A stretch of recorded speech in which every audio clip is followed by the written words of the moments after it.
പരീക്ഷണങ്ങൾ. അബ്രഹാം പറയണില്ല, എന്നോട് ദൈവം സംസാരിക്കുന്നു. ദൈവത്തിന് എന്തോ വലിയ പദ്ധതിയുണ്ട്.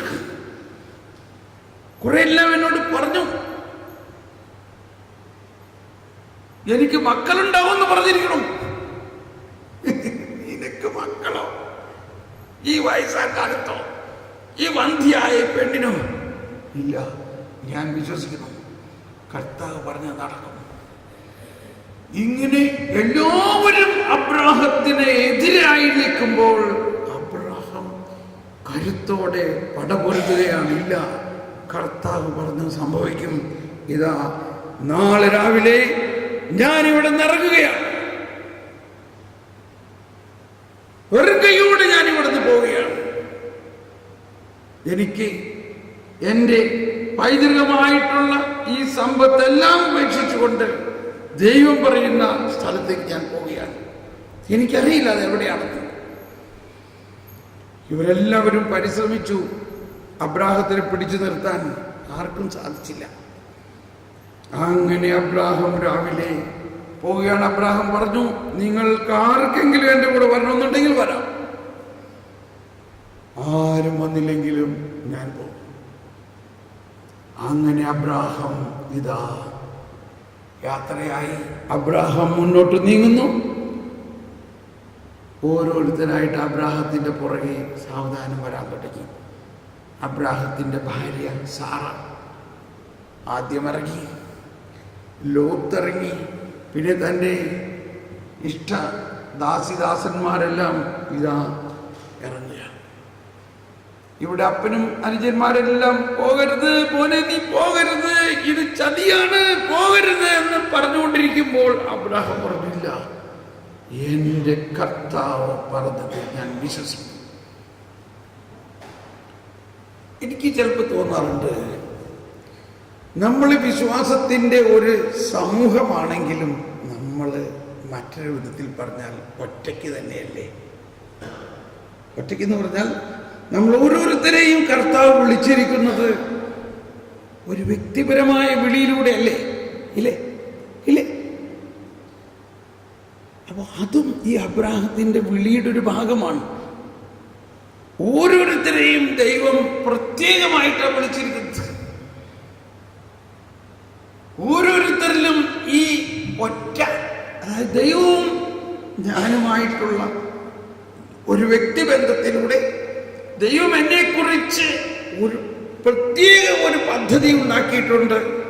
ആ പദ്ധതിക്ക് എന്നെ വ്യക്തിപരമായി നടത്തുകയാണ്. നമ്മൾ വിശ്വാസികളുടെ ഒരു സമൂഹമാണെങ്കിലും വ്യക്തിപരമായി നമ്മൾ ഓരോരുത്തരുടെയും വിളിയിൽ ഒരു പ്രത്യേകതയുണ്ട്. കൊച്ചു ത്രേസ്യ ഒരു സമൂഹത്തിന്റെ ഭാഗമായിരുന്നുവെങ്കിലും കൊച്ചു ത്രേസ്യയുടെ വിളിക്കൊരു പ്രത്യേകതയുണ്ട്.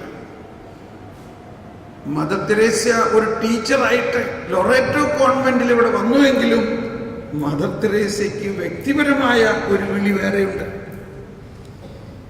എന്ന് പറയും, നമ്മൾ ഓരോരുത്തരും ക്രിസ്തീയ സമൂഹമാണെങ്കിലും നമ്മൾ ഓരോരുത്തരുടെയും വിളിക്കുള്ളിൽ ഒരു വിളിയുണ്ട്.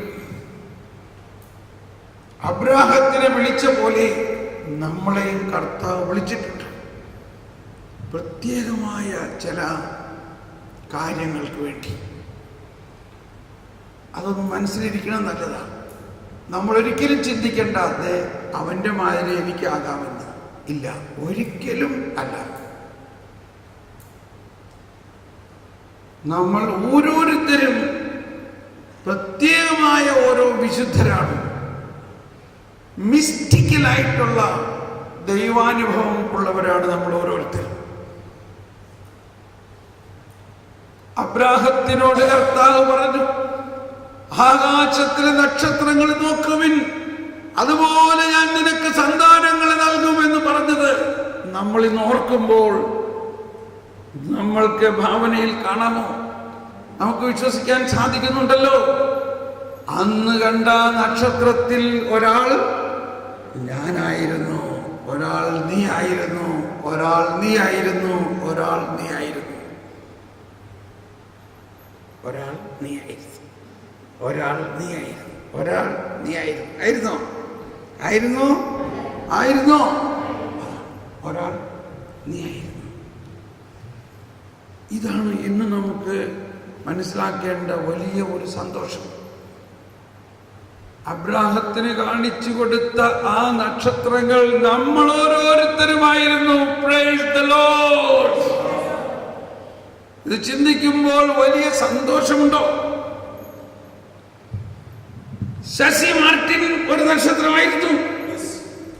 അനിത ഒരു നക്ഷത്രമായിരുന്നു.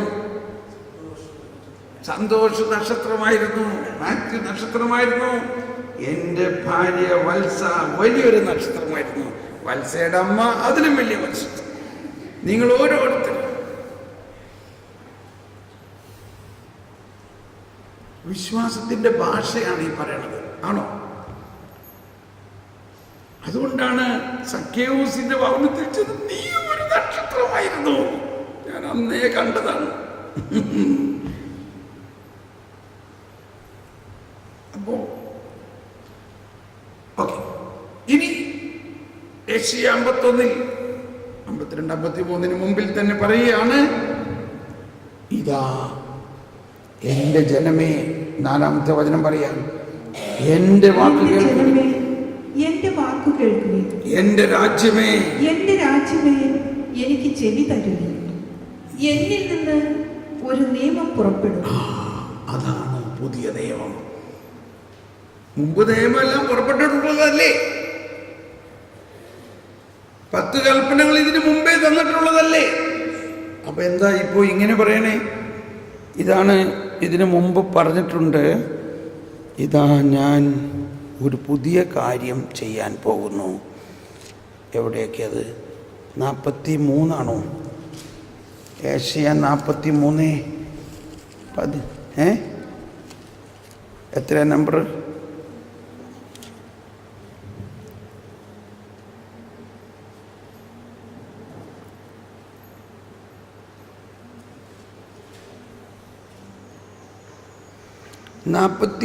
ലുണ്ട്. 42:8-9 വായിക്കാം. 42 സാക്ഷാത്കൃതമായി ഇതാ ഞാൻ പുതിയ കാര്യങ്ങൾ പ്രസ്താവിക്കുന്നു. മുള പൊട്ടുന്നതിന് മുൻപേ ഞാൻ നിങ്ങൾക്ക് അവയെപ്പറ്റി അറിവ് തരുന്നു. Praise the Lord. പിന്നെ എവിടെയത്?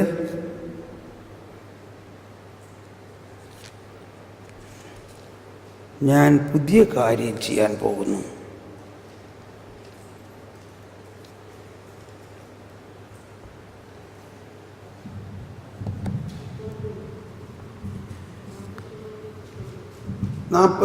ലുണ്ട്. 48. ഇതാ ഞാൻ ഒരു പുതിയ കാര്യം ചെയ്യുന്നു, അത് മുളയെടുക്കുന്നത് നിങ്ങൾ അറിയുന്നില്ലേ? അതെവിടെയാ? 43:19. 43:19. ഇതാ ഞാൻ പുതിയ കാര്യം ചെയ്യുന്നു, അത് മുളയെടുക്കുന്നത് നിങ്ങൾ അറിയുന്നില്ലേ? അതാണ് പ്രവചനങ്ങളിലെ കാലഘട്ടത്തിലെല്ലാം അത് മുളയെടുക്കുകയാണ്. 48:6 നീ കേട്ട് കഴിഞ്ഞു, ഇനി കാണുക, നീ അത് പ്രഘോഷിക്കുകയില്ലേ? ഇന്നു മുതൽ ഞാൻ നിന്നെ പുതിയ കാര്യങ്ങൾ കേൾപ്പിക്കും, നിനക്ക് അജ്ഞാതമായ നിഗൂഢ കാര്യങ്ങൾ തന്നെ. എനിക്കതറിയാമായിരുന്നു എന്ന് നീ പറയാതിരിക്കേണ്ടതിന് അവയെ വളരെ നാൾ മുൻപല്ല, ഇപ്പോൾ സൃഷ്ടിച്ചതാണ്. നിങ്ങൾ അവയെപ്പറ്റി കേട്ടിട്ടില്ല, നീ ഒരിക്കലും കേൾക്കുകയോ അറിയുകയോ ചെയ്തിട്ടില്ല. ഓക്കെ, അപ്പോൾ പുതിയ ഒരു നിയമം കർത്താവ് കൊണ്ടുവരികയാണ്. പുതിയ നിയമം, അതാണ് പുതിയ കാര്യങ്ങൾ.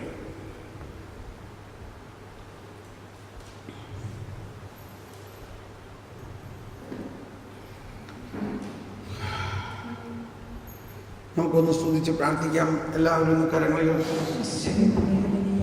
യേശുവേ സ്തോത്രം, യേശുവേ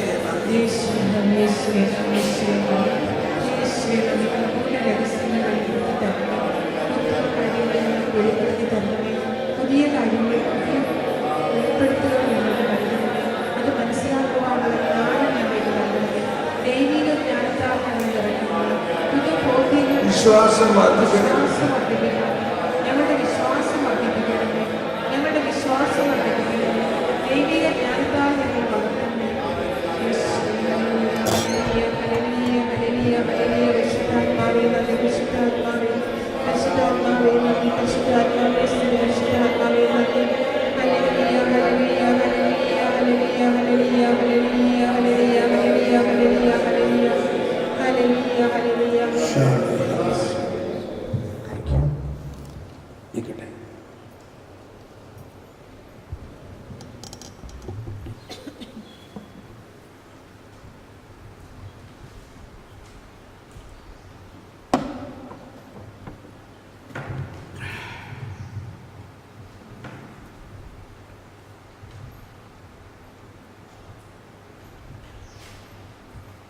വിശ്വാസം ദൈവത്തിൻ്റെ ദാനമാണ്.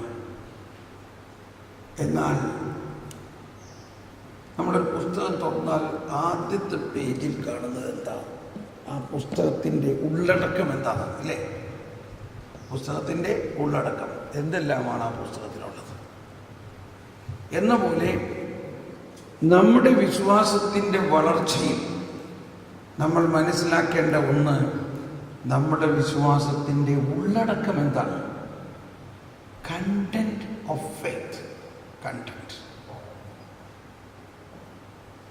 ഈ ഉള്ളടക്കം മനസ്സിലാക്കുമ്പോൾ അതിൽ നമ്മൾ കാണുന്നത് അബ്രാഹത്തിന് കൊടുത്ത ഈ വിശ്വാസത്തിൻ്റെ ഉള്ളിൽ പല കാര്യങ്ങളുമുണ്ട്. അത് മുഴുവനും നമ്മൾക്ക്, അല്ലെങ്കിൽ അത് നമുക്ക് പടിപടിയായി അനാവരണം ചെയ്യുകയാണ്, പടിപടിയായി വെളിപ്പെടുത്തി തരികയാണ്. ദൈവത്തിൻ്റെ ജ്ഞാനത്തിലൂടെയും പരിശുദ്ധാത്മാവിൻ്റെ പ്രവർത്തനത്തിലൂടെയും നമ്മളിൽ നിക്ഷേപിച്ചിരിക്കുന്ന, അതൊരു നിക്ഷേപമാണെന്ന് പറയുന്നത്. നിക്ഷേപം. ഈ കാറ്റക്കിസം പുസ്തകത്തിൻ്റെ തന്നെ പേര്, ഇറ്റ് ഈസ് എ ഫീഡസ് ഡെപ്പോസിറ്റ് ഓഫ് ഫെയ്ത്ത് എന്ന് പറഞ്ഞേ. Deposit of faith. Deposit of faith. Deposit of faith എന്നാണ് പരിശുദ്ധ പിതാവ് ഇതിനെക്കുറിച്ച് പറയുന്നത് തന്നെ. It is a deposit of faith. വിശ്വാസത്തിൻ്റെ ഒരു നിക്ഷേപം. അപ്പം ആ നിക്ഷേപത്തിൻ്റെ ഉള്ളിൽ അടങ്ങിയിരിക്കുന്നത് ഒന്നൊന്നായിട്ട് നമ്മൾ പഠിക്കണം. അതുകൊണ്ടാണ് ഈശോ പറഞ്ഞു ബാപ്റ്റൈസ് ദം, നിങ്ങൾ അവരെ സ്നാനപ്പെടുത്തുക, എന്നാൽ ഞാൻ നിങ്ങളോട് കൽപ്പിച്ചിട്ടുള്ളവ അനുസരിക്കാൻ അവരെ പഠിപ്പിക്കുക. ഇത് വളരെ നാളുകൾക്ക് മുമ്പ് എന്നെ സ്പർശിച്ച ഒരാശയമാണ്. Baptize them but teach them. സ്നാനപ്പെടുത്തുക, അത് മാത്രം പോരാ. ആ ഒറ്റ സെൻറ്റൻസാണത്. പിതാവിൻ്റെയും പുത്രൻ്റെയും പരിശുദ്ധാത്മാവിൻ്റെയും നാമത്തിൽ അവരെ സ്നാനപ്പെടുത്തുക, ഞാൻ നിങ്ങളോട് കൽപ്പിച്ചിട്ടുള്ളവ അനുസരിക്കാൻ അവരെ പഠിപ്പിക്കുക. സ്നാനപ്പെടുത്തുന്നത് ഒരു വൺ എവൻ്റാണ്, ഇല്ലേ? ഒറ്റ സംഭവമാണ്. പക്ഷെ ആ ഒറ്റ സംഭവത്തിൽ അടങ്ങിയിരിക്കുന്ന വിശ്വാസത്തിൻ്റെ നിക്ഷേപം അനന്തമായ ജീവിതത്തിലേക്ക് പടിപടിയായി ഉയരാൻ നമ്മളെ സഹായിക്കുന്നതാണ്. അത് 5 വയസ്സുള്ളപ്പോൾ ഒന്ന് പഠിക്കും, 10 വയസ്സുള്ളപ്പോൾ വേറൊന്ന്. 10 വയസ്സുള്ള കുട്ടിയെ അമ്മച്ചി പള്ളിയിൽ കൊണ്ടുവന്നു. നോക്കുമ്പോൾ അച്ഛന് അപ്പം എടുത്ത് പൊക്കുമ്പോൾ അമ്മച്ചി താണു വണങ്ങുന്നു. മോൻ ചോദിച്ചു, മമ്മി അതെന്താ? അപ്പം എടുത്ത് പൊക്കുമ്പോൾ അമ്മച്ചി ഇങ്ങനെ താണു വണങ്ങുന്നു. അയ്യോ മോനെ, അത് ഈശോ ആണ്. വിശ്വസിച്ചു, ഇല്ലേ? യാതൊരു സംശയമില്ല. 15 വയസ്സായപ്പോഴേക്കും അവന് സംശയമായി, അതെങ്ങനെയാ ഈ അപ്പം ഈശോ ആകണേ? 20 വയസ്സായപ്പോഴേക്കും ഈ സംശയം കൂടി. അപ്പോൾ അവന് അതേ സമയത്ത് പ്രബോധനം കിട്ടുകയാണ്, അത് ഈശോ ആകുന്നത് ഇന്നിന്ന കാരണം കൊണ്ടാണ്. അങ്ങനെ കാര്യകാരണ സഹിതം അവന് മനസ്സിലായി. അതിപ്പോൾ മനസ്സിലായി, ഇല്ലേ? ഇപ്പോൾ മനസ്സിലായി. പക്ഷെ 20 വയസ്സിൽ മനസ്സിലായത് 5 വയസ്സിൽ മനസ്സിലാവണമെന്നില്ല. മനസ്സിലാകാൻ പാടില്ലായേമില്ല. ഞങ്ങളുടെ കുഞ്ഞുമോൻ മകളുടെ മകൻ ഈ കഴിഞ്ഞ വർഷം ആദ്യ കുർബാന കൈക്കൊണ്ടു. അവർ യൂറോപ്പിലാണ്. അപ്പോൾ ഞങ്ങളവിടെ വീട്ടിലുള്ളപ്പോൾ ഇടയ്ക്ക് ഞാൻ അവനോട് പറയും, മോനെ നീ ആദ്യ കുർബാനയെ കൊള്ളാൻ പോവാ, നിനക്ക് പ്രമാണങ്ങളൊക്കെ അറിയാമല്ലോ ഇപ്പോൾ. അപ്പോൾ ഇടയ്ക്ക് ഞാനിങ്ങനെ പറയും, മാതാപിതാക്കളെ അനുസരിക്കണം എന്നാണ് പറഞ്ഞേക്കുന്നത്. അപ്പോൾ അവിടെ അത്രയും പഠിപ്പിക്കുള്ളൂ. അവിടെയൊക്കെ നമ്മുടെ ഇവിടെയൊക്കെ എന്താ പഠിപ്പിക്കണേ? നല്ല കാലത്തോളം ഭൂമിയിൽ ജീവിച്ചിരിക്കാൻ മാതാപിതാക്കളെ അനുസരിക്കണം. അപ്പം ഞാൻ പറഞ്ഞു, മോനെ അവിടെ ഇങ്ങനെ ഒരു കാര്യം കൂടിയുണ്ട്, നല്ല കാലത്തോളം ഭൂമിയിൽ ജീവിച്ചിരിക്കാൻ മാതാപിതാക്കളെ അനുസരിക്കണം. In order to have a long life, you should obey your parents. ഉടനെ ഇവൻ ചില നേരത്തേക്ക് ഇവൻ്റെ ചിന്ത വേറെയോ എവിടെ പോകുന്നത് കണ്ടു. അവൻ വേറെ എന്തോ ചിന്തിക്കാൻ. എന്നിട്ട് സാവധാനം പറയാണ്, അപ്പോൾ ഈ ഡൊമിനിക് സാവിയോ ഒക്കെ നേരത്തെ മരിച്ചത് അവർ മാതാപിതാക്കളെ അനുസരിക്കാനിട്ടാവുമല്ലേ?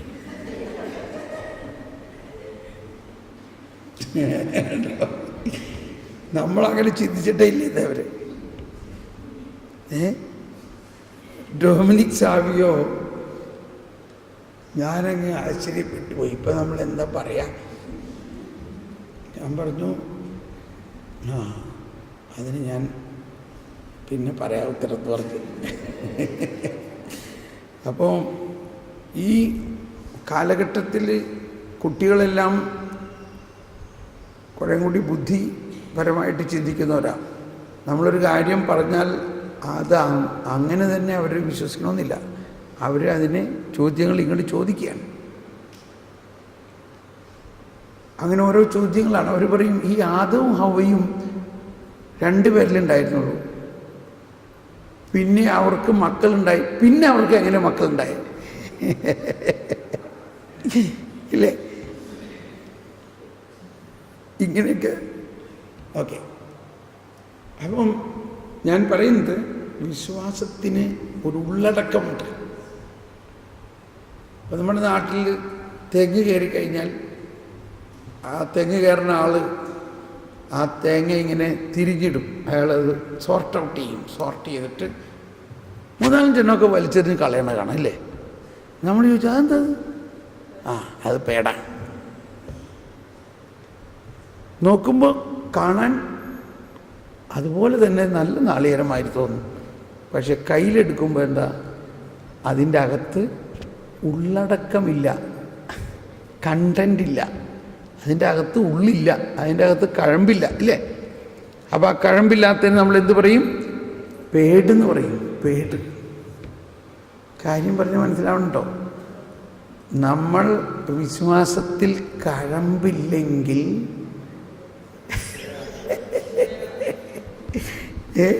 വിശ്വാസത്തിൻ്റെ കഴമ്പില്ലെങ്കിൽ നമ്മൾ ആരാ? ഞാനൊന്നും പറയാനില്ല.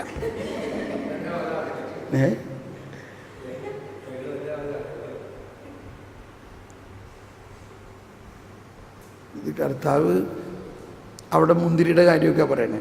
ഇവിടെ ആയിരുന്നെങ്കിൽ നാളികേരത്തിൻ്റെ കാര്യവും ചേമ്പും കാച്ചിങ്ങയുടെ കാര്യമൊക്കെ പറഞ്ഞേ അല്ലേ?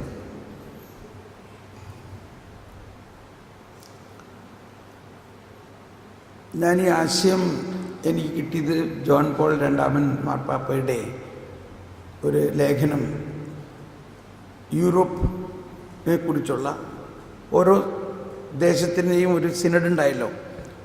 ഭാരതത്തിൻ്റെ ഒരു സിനഡ് ഉണ്ടായിരുന്നു, ഏഷ്യയുടെ സിനഡ് ഉണ്ടായിരുന്നു എന്ന പോലെ യൂറോപ്പിൻ്റെ സിനഡ് കഴിഞ്ഞിട്ട് എഴുതിയ എക്ലീസിയ യൂറോപ്പ, എക്ലീസിയ ഏഷ്യ ഇവിടെ ഉണ്ടായിരുന്നു.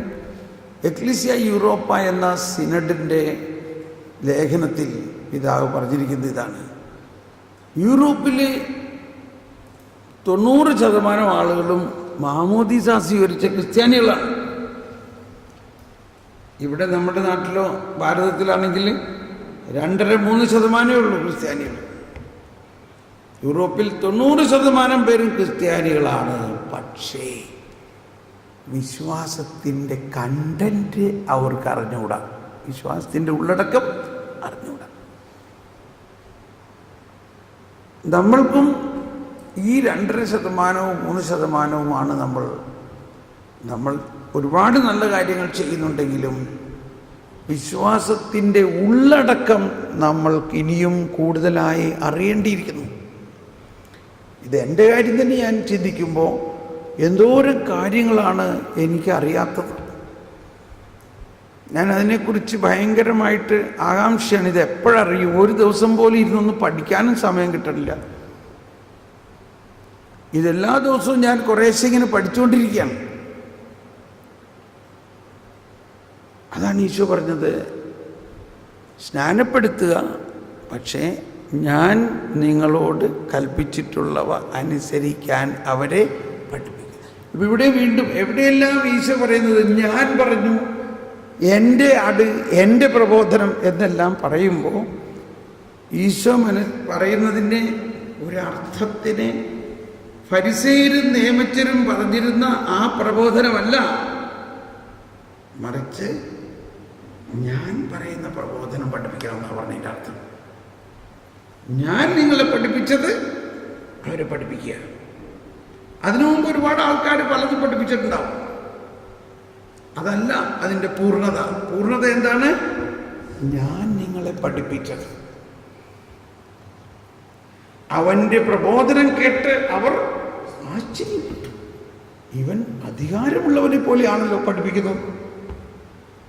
അപ്പോൾ ഇതും ഒരാശയമാണ്. നമ്മൾ എന്തെങ്കിലും പ്രബോധനം കേട്ടാൽ പോരാ. വിശ്വാസം വളരണമെങ്കിൽ കർത്താവ് ഈശോ മിശിഹ തന്നെ നൽകിയിട്ടുള്ള പ്രബോധനം പഠിക്കണം. ആ പ്രബോധനത്തിൻ്റെ പഴയ നിയമഭാഗം പഠിക്കണം.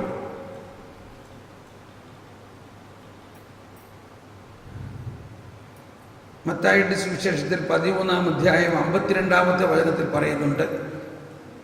13:52 മത്തായി 13:52 പറയുന്നത്, സ്വർഗരാജ്യത്തിൻ്റെ ശിഷ്യനായ ഒരു നിയമജ്ഞൻ സ്വർഗരാജ്യത്തിന്റെ ശിഷ്യനായി തീർന്ന ഓരോ നിയമജ്ഞനും തൻ്റെ നിക്ഷേപത്തിൽ നിന്ന് പുതിയതും പഴയതും പുറത്തെടുക്കുന്ന വീട്ടുടമസ്ഥന് തുല്യം. എന്ത് മനസ്സിലായി? അതാണ്. ഇതെല്ലാം കേട്ടാൽ നമ്മൾ പെട്ടെന്നൊന്നും മനസ്സിലാവില്ലേ?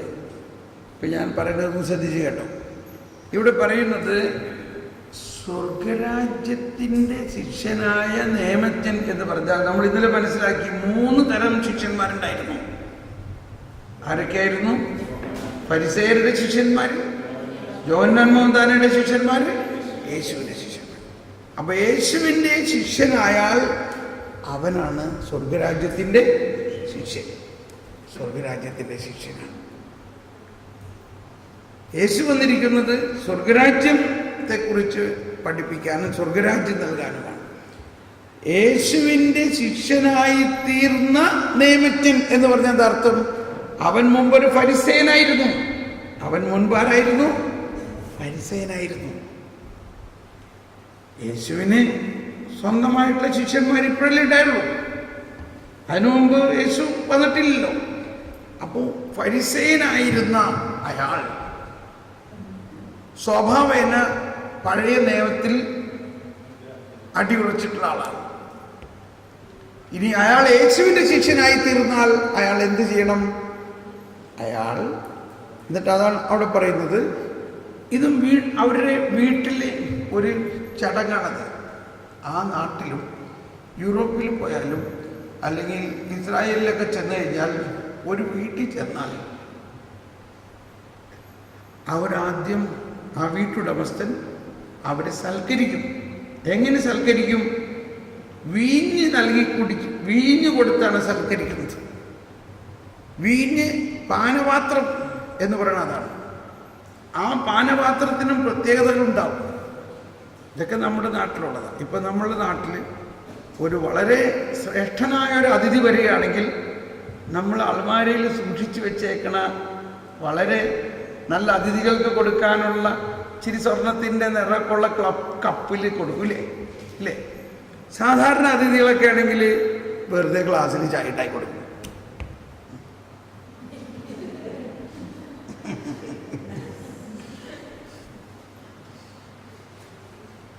സാധാരണ അതിഥികൾ വരാണെങ്കിൽ അവിടെ പാനപാത്രത്തിൽ നിറച്ചു കൊടുക്കില്ല. മനസ്സിലാവുന്നുണ്ടോ? അത് അവരുടെ ഒരു ചടങ്ങാണത്. ഈ ശ്രേഷ്ഠനായൊരു അതിഥി പറയുകയാണെങ്കിൽ പാനപാത്രം തുളുമ്പും, അതിങ്ങനെ നിറഞ്ഞു നിൽക്കും. അതിൻ്റെ അർത്ഥം ആ അതിഥി അത്രയ്ക്ക് ഇമ്പോർട്ടൻ്റ് ആയി ഞാൻ കണക്കാക്കുന്നു എന്ന് നമ്മൾ അയാളോട് പ്രഖ്യാപിക്കുന്നതിന് തുല്യമാണത്. എന്നാൽ അത് കുറച്ച് താഴ്ത്തി കൊടുക്കുകയാണെങ്കിൽ ആ ആള് മനസ്സിലാക്കണം, നിങ്ങൾ സുപ്രധാനമായൊരു അതിഥിയല്ല. അതൊക്കെ അവർക്കറിയാവുന്ന കാര്യമാണ്. അതായത് എന്നേക്കാൾ വലിയ ആളിവിടെ വരാനുണ്ട്. അതാണ് ഈ പാനപാത്രം എന്ന് പറഞ്ഞാലും പാനപാത്രം കവിഞ്ഞൊഴുകുമെന്ന് പറഞ്ഞാൽ എൻ്റെ അർത്ഥം പാനപാത്രം കവിഞ്ഞൊഴുകുന്ന മാതിരി കൊടുക്കുകയാണെങ്കിൽ അയാൾ ഏറ്റവും ശ്രേഷ്ഠനായ ഒരു അതിഥിയാണെന്ന് അർത്ഥം. അപ്പോൾ ഇവിടെ പറയാണ് വീട്ടുടമസ്ഥൻ പുതിയതും പഴയതും വിളമ്പണം എന്ന് പറഞ്ഞാൽ നമ്മളൊരു അതിഥി വീട്ടിൽ വന്നാൽ അവർ ഉടനെ താഴെ കെല്ലർ എന്ന് പറയുക, അല്ലെങ്കിൽ ബേസ്മെൻറ്റിലാണ് വൈൻ കെല്ലർ, അതായത് ഈ വീനൊക്കെ ശേഖരിച്ചു വയ്ക്കുന്നത് അണ്ടർഗ്രൗണ്ടിലൊരു റൂമുണ്ടാവും. അവിടെ പോയിട്ട് 2 കുപ്പി എടുത്തുകൊണ്ട് വരും, ഒന്ന് പുതിയതും പഴയതും. അപ്പം എന്നിട്ട് ചോദിക്കും എന്ത് വേണം? പുതിയതും പഴയതും ഉണ്ട്. അപ്പോൾ ആദ്യം പുതിയത് കഴിക്കും, പിന്നെ പഴയത് കഴിക്കും. ഇത് അവരുടെ ഒരു ചടങ്ങാണ്.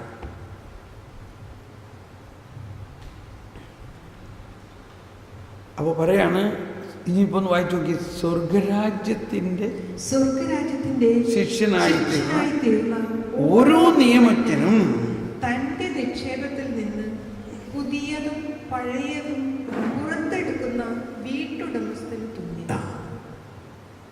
വീട്ടുടമസ്ഥൻ സിംബോളിക്കാണ്. വീട്ടുടമസ്ഥൻ എടുക്കുന്ന പഴയതും പുതിയതും സിംബോളിക്കാണ്.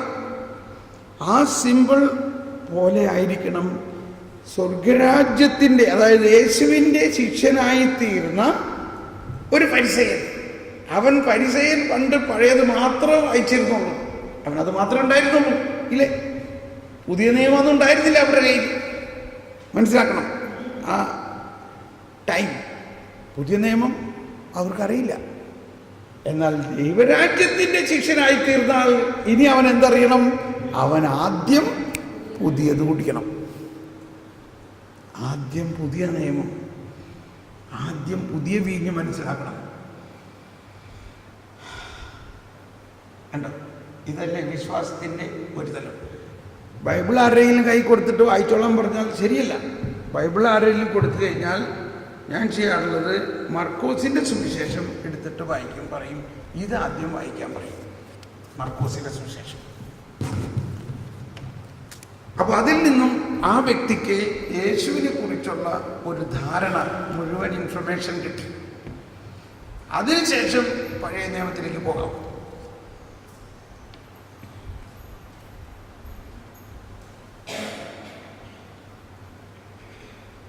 ഇതെന്തിനാ ഇപ്പം പറഞ്ഞത്? കണ്ടന്റ്, വിശ്വാസത്തിൻ്റെ ഉള്ളടക്കം നമ്മൾ പഠിക്കണം. ഓക്കെ, നമുക്കൊന്ന് സ്തുതിച്ച് പ്രാർത്ഥിക്കാം. കർത്താവേ സ്തോത്രം, യേശുവേ നന്ദി.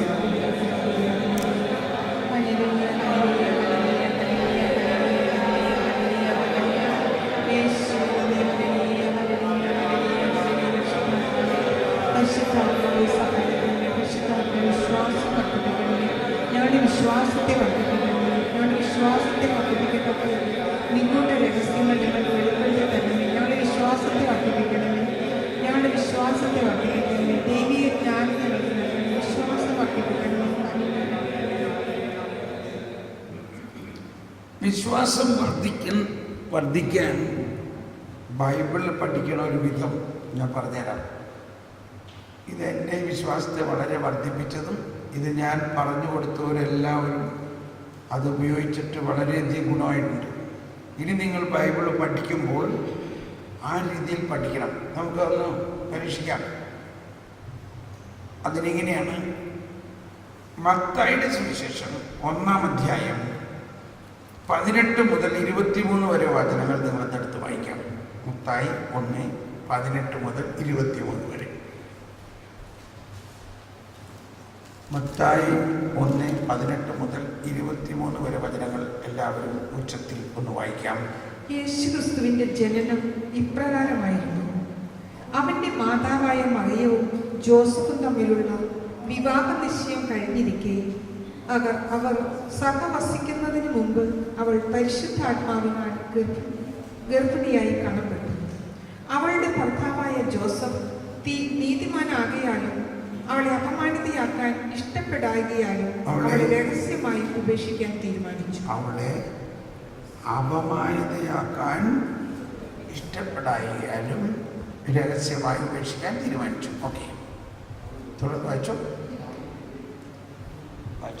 അവളുടെ ഭർത്താവായ ജോസഫ് നീതിമാനാകിയാലും അവളെ അപമാനിതയാക്കാൻ ഇഷ്ടപ്പെടാകിയാലും അവളെ രഹസ്യമായി ഉപേക്ഷിക്കാൻ തീരുമാനിച്ചു. അവൻ ഇതേക്കുറിച്ച് ആലോചിച്ചു കൊണ്ടിരിക്കെ കർത്താവിന്റെ ദൂതൻ സ്വപ്നത്തിൽ പ്രത്യക്ഷപ്പെട്ട് അവനോട് പറഞ്ഞു, ദാവീദിന്റെ പുത്രനായ ജോസഫ്, മറിയത്തെ ഭാര്യയായി സ്വീകരിക്കാൻ ശങ്കിക്കേണ്ട. അവൾ ഗർഭം ധരിച്ചിരിക്കുന്നത് പരിശുദ്ധാത്മാവിനാൽ നിന്നാണ്. അവൾ ഒരു പുത്രനെ പ്രസവിക്കും. നീ അവന് യേശു എന്ന് പേരിടും. എന്തെന്നാൽ അവൻ തൻ്റെ ജനത്തെ അവരുടെ പാപങ്ങളിൽ നിന്ന് മോചിപ്പിക്കും. കന്യക ഗർഭം ധരിച്ച് ഒരു പുത്രനെ പ്രസവിക്കും.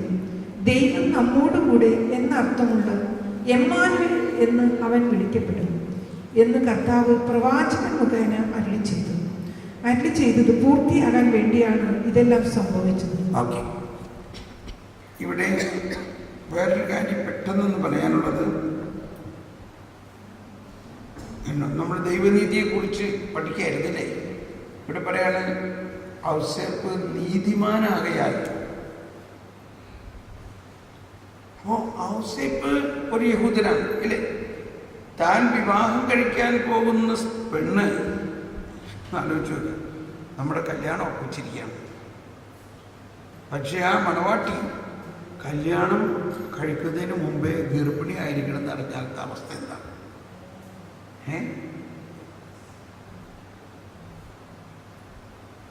അതൊരു ഭയാനകമായ അവസ്ഥയല്ലേ? പക്ഷേ അപ്പം അന്നത്തെ നാട്ടുനടപ്പനുസരിച്ച് അങ്ങനെ ഏതെങ്കിലും സ്ത്രീ വിവാഹത്തിന് മുൻപേ ഗർഭിണിയാകുകയാണെങ്കിൽ അവരെ യാതൊരു ദാക്ഷിണ്യവുമില്ലാതെ കല്ലെറിഞ്ഞ് കൊല്ലുക എന്നുള്ളതായിരുന്നു. പക്ഷേ ഇത് ഔസേപ്പ് പോയി വിവരം ആരെയും അറിയിച്ചിട്ടില്ല. ഔസേപ്പ് അവളെ, അതാണ് ദൈവനീതി എന്ന് പറയുന്നത്, അവളെ ആകാതെ അവളെ രഹസ്യമായിട്ട് ഉപേക്ഷിക്കാൻ തീരുമാനിച്ചു. ദൈവനീതി അല്ല, മനുഷ്യനീതിയാണെങ്കിൽ ഇങ്ങനെയുള്ളത് കണ്ടാൽ ഉടനെ അത് നാലാളോട് പറഞ്ഞ് അവരെ പരസ്യമായി അവഹേളിച്ച് വലിയ പ്രശ്നം ഉണ്ടാക്കും. അതാണ് വാസ്തവത്തിൽ ഇന്നും നടന്നുകൊണ്ടിരിക്കുന്നത്. നമ്മുടെ സമൂഹത്തിൽ എന്തെങ്കിലും ഒരാൾ എന്തെങ്കിലും തെറ്റ് ചെയ്താൽ അത് കണ്ടുപിടിക്കുകയും അതിനെക്കുറിച്ച് അന്വേഷിക്കുകയും അത് ഉടനെ നാട് മുഴുവനും പരത്തി അവരെ ഒന്ന് അവഹേളിച്ചാലേ സമാധാനമാവുള്ളൂ, തൃപ്തിയാവുള്ളൂ. അതെന്ത് സ്വഭാവം? അത് നീതിമാന്റെ സ്വഭാവമാണോ? അത് യേശു നൽകുന്ന സ്വഭാവമല്ല. അതാണ് ആ പഴയ ഫരിസേയന്റെ സ്വഭാവം.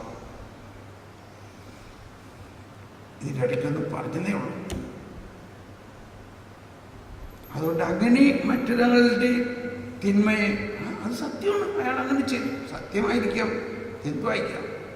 പക്ഷെ നമ്മളോട് അയാളെ വിധിക്കാനോ അയാളുടെ മേൽ കരുതേരി വയ്ക്കാനോ നമ്മളോട് പറഞ്ഞിട്ടില്ല.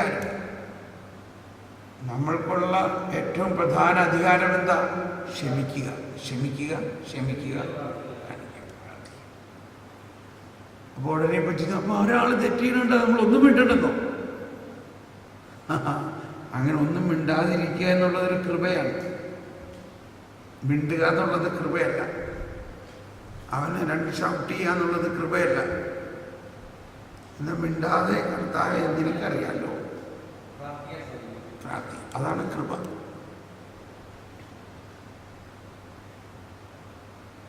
ഇത് കമ്മ്യൂണിറ്റിയിലായാലും നിസാര പ്രശ്നങ്ങൾ ചെയ്യണ കണ്ടാലും നമ്മൾ കർത്താവിന് വിട്ടുകൊടുക്കുക. കർത്താവെ, നീ കാണുന്നുണ്ടല്ലോ, പരിശുദ്ധ പരമ ദിവ്യകാരുണ്യത്തിന് എന്നേക്കും ആരാധന. കർത്താവെ, നീ അവളിലുണ്ടല്ലോ.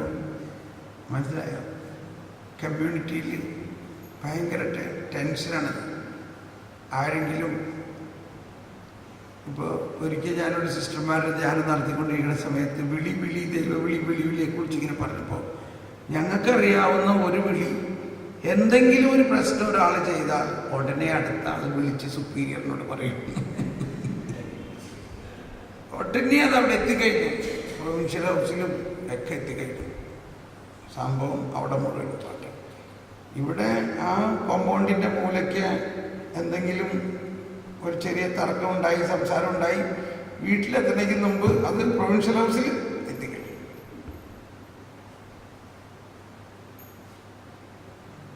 അതാണ് ഞങ്ങളുടെ വിളി. നിങ്ങൾക്ക് പിന്നെ അങ്ങനെ വലിയ പ്രശ്നമൊന്നുമില്ലല്ലേ?